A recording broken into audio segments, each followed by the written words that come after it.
So we are just going to do a 3-card alchemical pull, is what I'm going to call this. We have the Akashic Records Oracle deck, which is here. We have the Botanical Whispers deck, which is here. And then we have the Galactic Heritage cards, which are here. And this will be all intuitive. So I would like to ask nature, spirit, the ethers, the beyond, everything that is everything, to explain what is happening with the energies at this time, and to just give us some messages of encouragement. Have you ever help us to understand where we are and where we're going. All right, so I'm gonna shuffle the middle deck.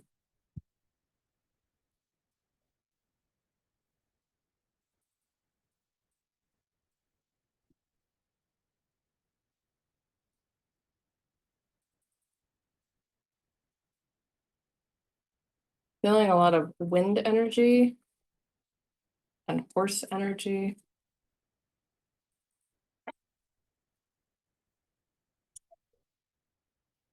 Like that one. And then our Akashic Records Oracle deck. What are we working with? What are some alchemical changes that are already happening?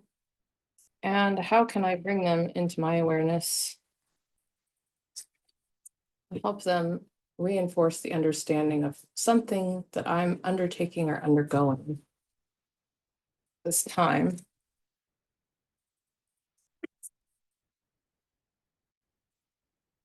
That feels good.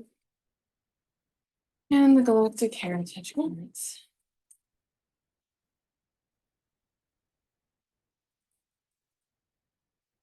And I could sit here and explain what I'm feeling and intuiting about the energy, but I really like using the cards as well, because then that way, not only are you getting the multidimensional communication from me, but you're also getting to use your own intuition when each of the cards comes through your energy centers and conveys to you a specific message, or in fact, a response. Okay, that one wanted to come out, so there might be two here. Okay.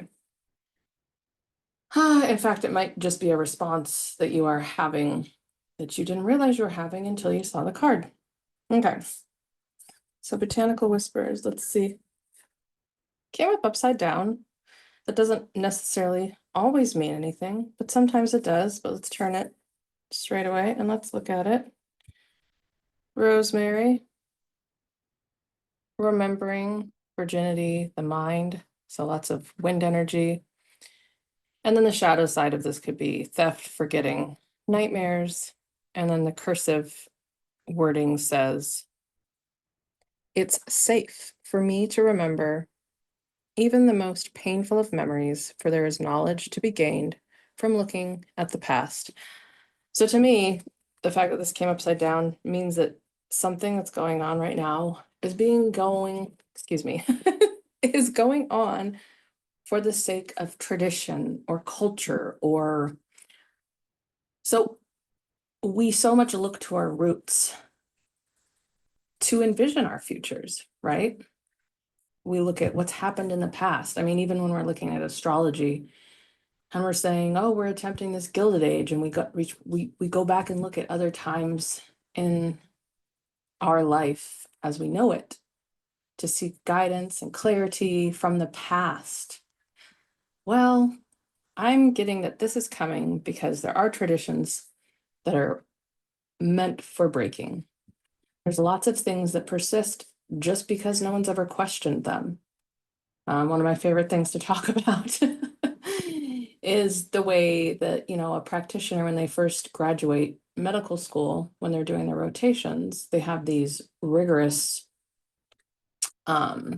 rotations where they're meant to stay up for hours on end, which was built from an old antiquated tradition. So where are we stuck in the past? Where are we refusing to put one foot in front of the other and seek new opportunities? And sometimes these new opportunities, well, actually, no, not sometimes. Every single time that there's a new opportunity, there's a trade-off. So there might be something new. Let's just take the Tesla, for example. I'm not going to go into any of the politics of it because frankly, I don't know any of it, nor do I care, because that's not what my purpose in being here is. That's not my purpose as a teacher, is to focus on things of that nature. But what I'm saying is the Tesla, when we first got all of this electric technology where we didn't have to use fossil fuels, so to say, it was this wonderful, beautiful thing. But now we know that there's a trade-off. Some of us may believe that the trade-off is far grander than, what was happening prior to this. But the fact is that change isn't all good and it isn't all bad. It's balanced.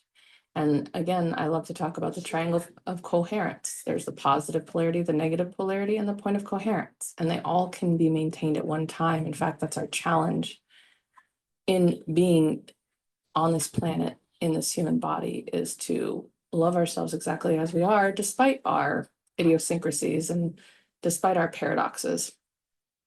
Because it, is in realizing that one thing isn't exclusive of another, that we are set free, that you are allowed to believe this and I am allowed to believe that.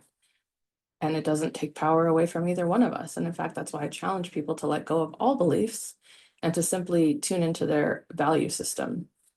Because our values are what bring about our beliefs, and our loneliness and need for acceptance is what brings us to little pools of humanness that decide to label things, and then we become separate from each other.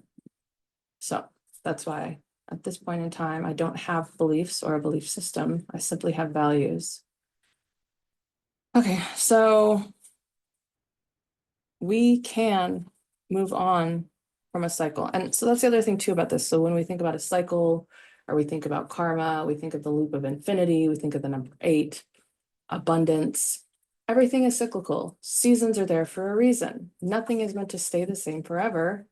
And traditions, they can be morphed, they can be changed. I was thinking just this year how wonderful it would be to start a new tradition where it had nothing to do with any kind of, patriarchal holiday, but it had everything to do with my family and a specific day or a time of year where we all get together and do a specific thing that we created on our own. So maybe we can think of all of these timeline shifts that we're going through now in terms of where am I being stagnant just for the sake of tradition or responsibility or spirituality or religion or belief systems? And how can I open myself a little bit more? Because the fact of the matter is, when I'm presenting resistance in a situation, well, energy doesn't like to be stagnant. Energy likes to move. So that's everything that I think that this card is saying. So be more accepting of things that are breaking traditions. All right, next one. Teacher mentor. I was just talking about this. So, and when we add 9 plus 3, that's 12, which is a mirror number, which can also be a 3, which we could take back to the triangle of paradox, the positive polarity, the negative polarity, and the point of coherence.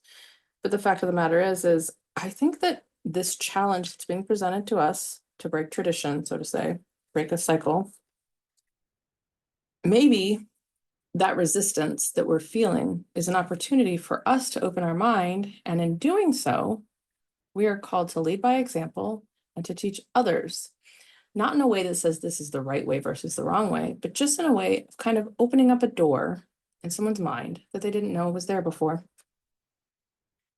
And then we have these two. We'll pull them just as they came.